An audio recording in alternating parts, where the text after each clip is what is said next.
رسول اللہ صلی اللہ علیہ وآلہ وسلم نے ایک شخص کو اپنا ایک خط دے کر بھیجا اور اسے یہ حکم دیا کہ اسے حاکم بحرین کے پاس لے جائے۔ بحرین کے حاکم نے وہ خط کسریٰ شاہ ایران کے پاس بھیج دیا۔ جس وقت اس نے وہ خط پڑھا تو چاک کر ڈالا۔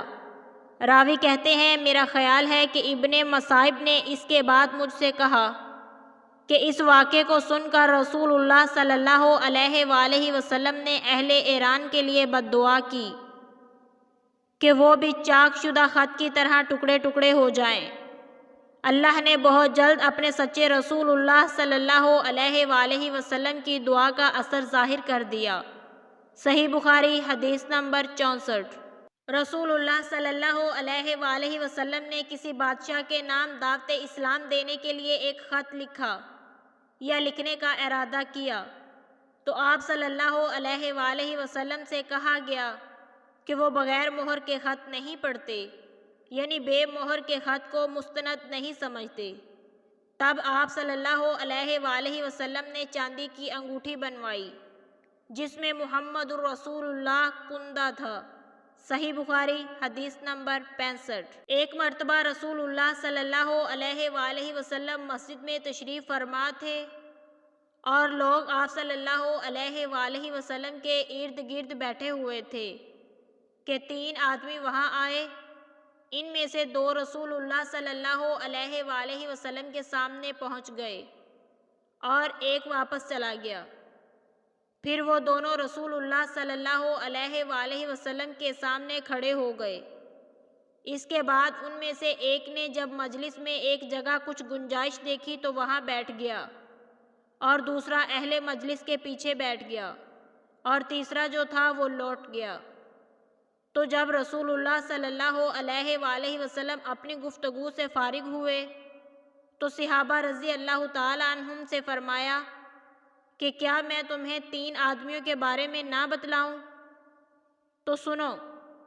ان میں سے ایک نے اللہ سے پناہ چاہی، اللہ نے اسے پناہ دی، اور دوسرے کو شرم آئی تو اللہ بھی اس سے شرمایا کہ اسے بھی بخش دیا، اور تیسرے شخص نے منہ موڑا، اللہ نے بھی اس سے منہ موڑ لیا۔ صحیح بخاری حدیث نمبر 66۔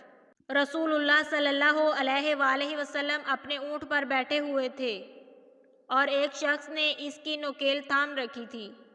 آپ صلی اللہ علیہ وآلہ وسلم نے پوچھا آج یہ کون سا دن ہے؟ ہم خاموش رہے حتیٰ کہ ہم سمجھے کہ آج کے دن کا آپ کوئی دوسرا نام اس کے نام کے علاوہ تجویز فرمائیں گے۔ پھر آپ صلی اللہ علیہ وآلہ وسلم نے فرمایا کیا آج قربانی کا دن نہیں ہے؟ ہم نے عرض کیا بے شک۔ اس کے بعد آپ صلی اللہ علیہ وآلہ وسلم نے فرمایا یہ کون سا مہینہ ہے؟ ہم اس پر بھی خاموش رہے اور یہی سمجھے کہ اس مہینے کا بھی آپ اس کے نام کے علاوہ کوئی دوسرا نام تجویز فرمائیں گے۔ پھر آپ صلی اللہ علیہ وآلہ وسلم نے فرمایا کیا یہ ذی الحج کا مہینہ نہیں ہے؟ ہم نے عرض کیا بے شک۔ آپ صلی اللہ علیہ وآلہ وسلم نے فرمایا تو یقیناً تمہاری جانیں اور تمہارے مال اور تمہاری آبرو تمہارے درمیان اسی طرح حرام ہیں جس طرح آج کے دن کی حرمت تمہارے اس مہینے اور اس شہر میں ہے۔ پس جو شخص حاضر ہے اسے چاہیے کہ غائب کو یہ بات پہنچا دے، کیونکہ ایسا ممکن ہے کہ جو شخص یہاں موجود ہے وہ ایسے شخص کو یہ خبر پہنچائے جو اس سے زیادہ یاد رکھنے والا ہے۔ صحیح بخاری حدیث نمبر 67۔ رسول اللہ صلی اللہ علیہ وآلہ وسلم نے ہمیں نصیحت فرمانے کے لیے کچھ دن مقرر کر دیے تھے، اس ڈر سے کہ کہیں ہم کبیدہ خاطر نہ ہو جائیں۔ صحیح بخاری حدیث نمبر 68۔ آپ صلی اللہ علیہ وآلہ وسلم نے فرمایا آسانی کرو اور سختی نہ کرو، اور خوش کرو اور نفرت نہ دلاؤ۔ صحیح بخاری حدیث نمبر 69۔ عبداللہ ابن مسعود ہر جمعرات کے دن لوگوں کو وعظ سنایا کرتے تھے۔ ایک آدمی نے ان سے کہا اے ابو عبد الرحمن، میں چاہتا ہوں کہ تم ہمیں ہر روز وعظ سنایا کرو۔ انہوں نے فرمایا تو سن لو کہ مجھے اس امر سے کوئی چیز مانع ہے؟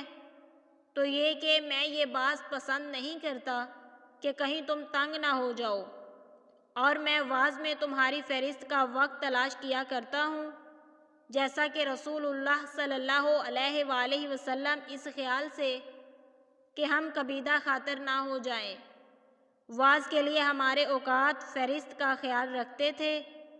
صحیح بخاری حدیث نمبر 70۔